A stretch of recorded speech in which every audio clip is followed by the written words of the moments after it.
আমরা যখন এখানে দাঁড়িয়ে আছি তার কয়েক ঘন্টা আগে আমাদের সহযোদ্ধা আরমান আহমেদ শাফিক তার জানাজা আমরা পড়ে এখানে এসেছি।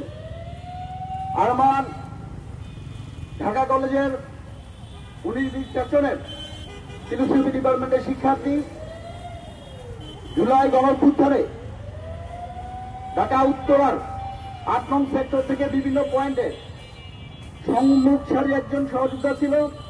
তার নেতৃত্বে উত্তরায় আওয়ামী লীগের সন্ত্রাসীরা লেজে কুড়িয়ে পালিয়ে যেতে বাধ্য হয়েছিল।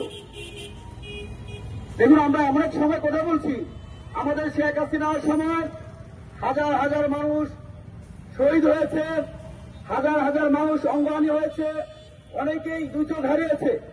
আমরা শেখ হাসিনাকে বাংলাদেশ থেকে বিতাড়িত করতে আমাদের অনেক সহযোগিতা, তাদের আত্মত্যাগ ছিল। এখন কোন সময় আমরা দাঁড়িয়েছি? আমাদের রক্তের বিনিময়ে দাঁড়ানো এক সরকার, যেই সরকারের আমলে ঢাকা বিশ্ববিদ্যালয়ের শিক্ষার্থীরা নিরাপদ না, জগন্নাথ বিশ্ববিদ্যালয়ের শিক্ষার্থীরা নিরাপদ না, ঢাকা কলেজ তথা ও বাংলাদেশের শিক্ষা প্রতিষ্ঠানের শিক্ষার্থীরা নিরাপদে নির্বিঘ্নে থাকতে পারছে না। আরমান শুধু ছাত্র অধিকার পরিষদের কর্মী নয়, ঢাকা কলেজ শাখা জুলাই গণঅভ্যুত্থান স্মৃতি সংরক্ষণ ও গবেষণা বিষয়ক সম্পাদক ছিলেন। একই সাথে পুরো বাংলাদেশে যারা জুলাই আন্দোলন করতে গিয়ে ক্ষতিগ্রস্ত হয়েছে, পঙ্গুত্ব বরণ করেছে, অন্ধত্ব বরণ করেছে, তাদেরকে আর্থিকভাবে সুযোগ সুবিধা দেওয়া, তাদেরকে একটা স্বাভাবিক জীবনযাপন তৈরি করে দেওয়ার জন্য সে জুলাই যোদ্ধা সংসদ নামে একটা সংগঠন করেছিলেন, যার মাধ্যমে পুরো বাংলাদেশে জুলাই যোদ্ধাদেরকে সুরক্ষার জন্য কাজ করছিলেন। সেই সংগঠনের আহ্বায়ক ছিলেন, যে নিজে জুলাই অভ্যুত্থানে গুলিবিদ্ধ হলেন, জুলাইয়ের আহতদের জন্য কাজ করছেন, তাদের সুরক্ষার জন্য চিন্তা করলেন। সেই আজকে বাংলাদেশে তার ভয়ে হত্যার শিকার হতে হল। আপনারা নিশ্চয় দেখেছেন আরমান আহমেদ শাফিনের যে একটি ছবি আমরা গতকাল দেখেছি, তাকে ঝুলন্ত একটা লাশ। আপনি যদি সেই ছবিটা আপনি অ্যানালাইসিস করেন, তার ফ্যান, তার পাগুলো হাঁটু গাড়ানো অবস্থায়, এতটুকু ডিস্টেন্সে কেউ কি আত্মহত্যা করতে পারে? তার শারীরিক ওজনে সেই ফ্যান সহ সব নিচে চলে আসার কথা। আবার যদি আপনি খেয়াল করেন, তার পায়ের তালু যে রক্তাক্ত অবস্থায় ছিল, যে মারাত্মক লেভেলের জখম হয়েছে, আমরা সেই জখম দেখেছিলাম শহীদ আবরার ফাহাদের পিঠের মধ্য দিয়ে। আমরা স্পষ্টভাবে বলতে চাই, এই যে একজন মানুষকে হত্যা করে তাকে আত্মহত্যার নাটক সাজানো, এটা তো শেখ হাসিনার নাটক ছিল। সে আবার অন্তর্বর্তীকালীন সরকারের আমরা সেই রহস্য তৈরি করে মানুষের হত্যা করে নাটক প্রচলিত অবস্থা দেখতে পাচ্ছি। আমরা অন্তর্বর্তীকালীন সরকারের মাননীয় প্রধান উপদেষ্টা প্রফেসর ইউনূস সাহেবকে মনে করে দিতে চাই, যে এই বাংলাদেশে শেখ হাসিনা আপনাকে আটতলায় হাতে উঠিয়েছিল, সেই বাংলাদেশে 2000 অধিক শহীদের রক্তের বিনিময়ে আজকে আপনি প্রধান উপদেষ্টা হয়েছিলেন। আজকে আপনি ব্যবহার ভুলে গেছেন, যাদের রক্তের সাথে আপনি ক্ষমতা পেয়েছেন, তাদের সাথে আপনি প্রতারণা করেছেন। আমি আইন উপদেষ্টা আসিফ নজরুল স্যারের মধ্যে আহ্বান জানাই, যারা আপনি তো এই রাজু ভাস্কর্য, এই দোয়েল চত্বর, এই শাহবাগ, বিভিন্ন জায়গায় আপনি আমাদের ছাত্র অধিকার পরিষদের বিক্ষোভ মিছিলে দাঁড়িয়েছিলেন, শিক্ষার্থীরা যেখানে নিগৃহীত হয়েছিল সেখানে দাঁড়িয়েছিলেন। কিন্তু আজকে আপনার মন্ত্রণালয় অধীনস্থ জায়গায় আমরা দেখতে পেয়েছি গত 13 মাসে শেখ হাসিনার সহযোগী যারা, জুলাই গণঅভ্যুত্থান যারা হত্যার সাথে জড়িত ছিল, সেই মামলায় প্রায় 44,000 আসামি গ্রেপ্তার করা হয়েছে। কিন্তু অত্যন্ত দুর্ভাগ্যের বিষয়, সেই 44,000 গ্রেপ্তার আসামির মধ্যে গত 13 মাসে 32,000-এর উপর আসামিকে ছেড়ে দেওয়া হয়েছে।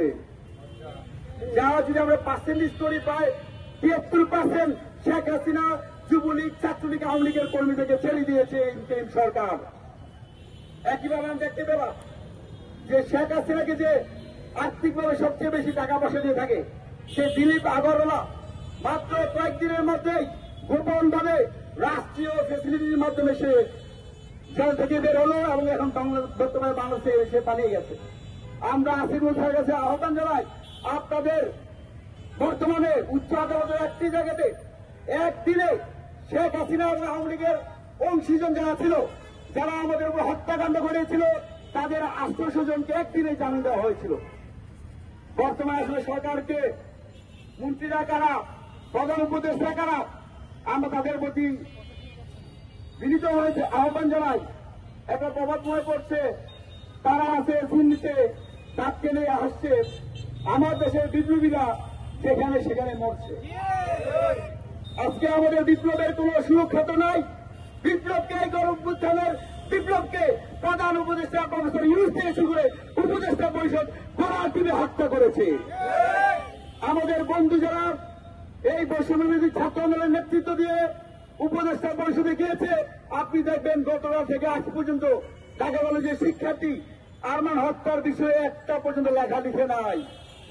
তারা এই অভ্যুত্থানকে বেমালুম ভুলে গিয়েছে। আমরা ছাত্র অধিকার পরিষদের পক্ষ থেকে সরকারের প্রতি আহ্বান জানাই, স্বরাষ্ট্রমন্ত্রীর প্রতি আহ্বান জানাই, গত 24 ঘন্টা আপনারা কিন্তু ব্যর্থতার পরিচয় দিয়েছেন। আমরা আরো আপনাদের প্রতি উদার হয়ে আগামী 24 ঘন্টা দিতে চাই।